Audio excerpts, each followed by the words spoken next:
Welcome to my channel. ಇವತ್ತು ಟೇಸ್ಟಿಯಾಗಿ ಯಾವ ಥರ ನೀರು ದೋಸೆ ಮಾಡೋದು ಅಂತ ನೋಡೋಣ. ಅದಕ್ಕೆ ಬೇಕಾಗಿರುವ ಸಾಮಗ್ರಿಗಳು: 1 ಗ್ಲಾಸ್ ಅಕ್ಕಿ 5ರಿಂದ 6 ಗಂಟೆ ನೆನೆಯಕ್ಕೆ ಇಟ್ಕೊಂಡಿದ್ದೀನಿ. ಕ್ಲೀನಾಗಿ ತೊಳೆದಿಟ್ಟಿದ್ದೀನಿ. ಈಗ 1 ಬೌಲಷ್ಟು ತೆಂಗಿನಕಾಯಿ ತುರಿ, ರುಚಿಗೆ ಉಪ್ಪು. ಇದಕ್ಕೆ ಯಾವುದೇ ಉದ್ದಿನಬೇಳೆ ಕೂಡ ಹಾಕ್ಕೊಂಡಿಲ್ಲ ನಾನು. ಇಷ್ಟು ಹಾಕ್ಕೊಂಡ್ರೆ ಸಾಕು, ಚೆನ್ನಾಗಿ ಬರುತ್ತೆ. ಇದು ತುಂಬ ಚೆನ್ನಾಗಿರುತ್ತೆ, ತಿನ್ನೋಕೆ ಕೂಡ ಟೇಸ್ಟಿಯಾಗಿರುತ್ತೆ. ಇದನ್ನು ಒಂದು ಮಿಕ್ಸಿ ಜಾರಲ್ಲಿ ರುಬ್ಕೊಳ್ಳೋಣ. ಒಂದು ಮಿಕ್ಸಿ ಜಾರಿಗೆ ಈ ಅಕ್ಕಿ ಹಾಕ್ಕೊಳ್ತಾ ಇದ್ದೀನಿ.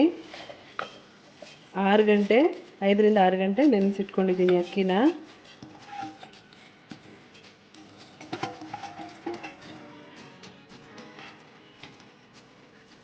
ತೆಂಗಿನಕಾಯಿ ತುರಿ ನಿಮಗೆ ಎಷ್ಟು ಬೇಕೋ ಅಷ್ಟು ಹಾಕ್ಕೊಳ್ಳಿ, ಚೆನ್ನಾಗಿರುತ್ತೆ.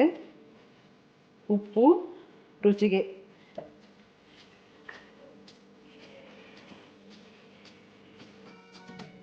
ನುಣ್ಣಗೆ ರುಬ್ಕೋಬೇಕು. ಫಸ್ಟು ಸ್ವಲ್ಪ ನೀರು ಹಾಕ್ಕೊಂಡು ರುಬ್ಕೊಳ್ತಾ ಇದ್ದೀನಿ. ಇವಾಗ ನುಣ್ಣಗೆ ರುಬ್ಕೊಂಡು ಆಗಿದೆ. ಒಂದು ಪಾತ್ರೆಗೆ ಹಾಕ್ಕೊಳ್ತಾ ಇದ್ದೀನಿ.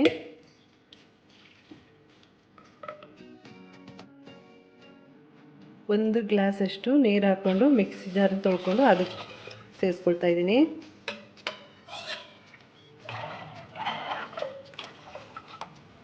ಇನ್ನೂ ಸ್ವಲ್ಪ ನೀರು ಹಾಕೋಬೋದು.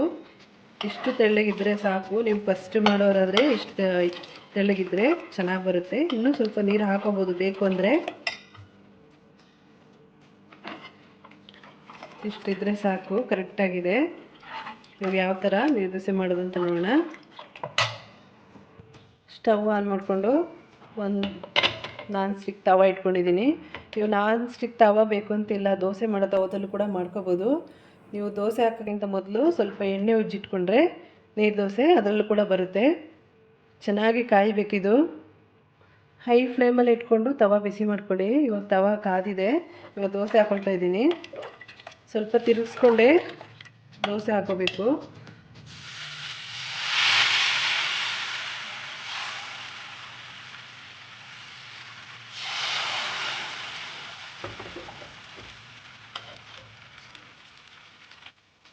ಇವಾಗ ನೀರು ದೋಸೆ ರೆಡಿಯಾಗಿದೆ.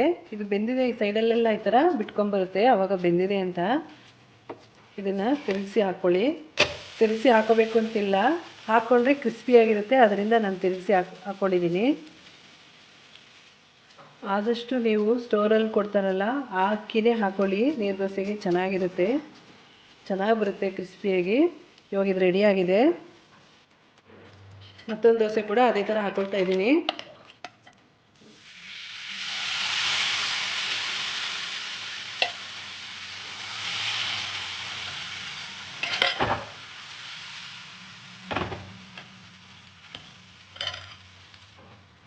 ಇದು ಕೂಡ ಬೆಂದಿದೆ. ಹೈ ಫ್ಲೇಮಲ್ಲಿ ಇಟ್ಕೊಂಡೇ ಮಾಡ್ಕೋಬೇಕು. ಹಾಕ್ಕೊಳ್ಳಿ. ಲೋ ಫ್ಲೇಮಲ್ಲಿ ಇಟ್ಕೊಂಡು ಬೇಯಿಸ್ಕೊಂಡ್ರೆ ದೋಸೆ ಚೆನ್ನಾಗಿ ಬರಲ್ಲ. ಹೈ ಫ್ಲೇಮಲ್ಲಿ ಇಟ್ಕೊಂಡೇ ಮಾಡ್ಕೊಳ್ಳಿ.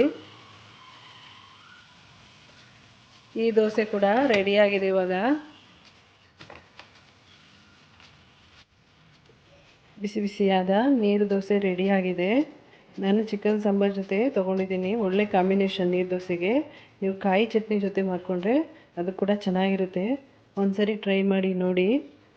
ಈ ಮೆಥಡಲ್ಲಿ ಮಾಡಿದ್ರೆ ನಿಮಗೆ ನೀರು ದೋಸೆ ಚೆನ್ನಾಗಿ ಬರುತ್ತೆ, ಒಂಚೂರು ಕೂಡ ಹಾಳಾಗಲ್ಲ.